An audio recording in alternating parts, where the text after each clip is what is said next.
Hey there! Today we're tackling a common networking problem that can be quite a headache to troubleshoot. Our scenario involves a setup where we have a Raspberry Pi configured with two network connections using Network Manager.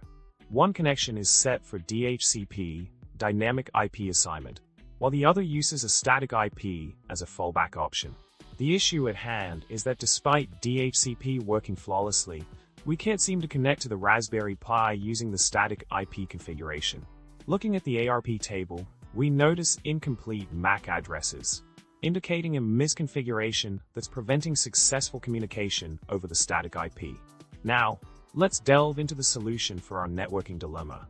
The key insight lies in the configuration of the DHCP profile, which is set to retry activation indefinitely.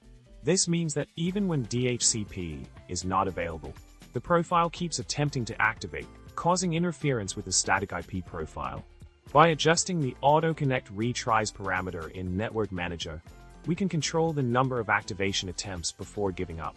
Setting this to a finite number will prevent the DHCP profile from continuously trying to activate, allowing the static IP profile to function as intended.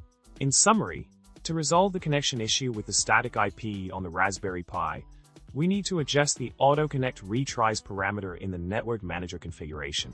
By limiting the activation attempts for the DHCP profile, we can ensure that the static IP profile is not hindered and can be utilized effectively. I hope this solution helps you overcome your networking obstacles.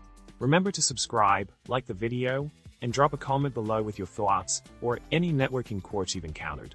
Thanks for watching, and happy networking!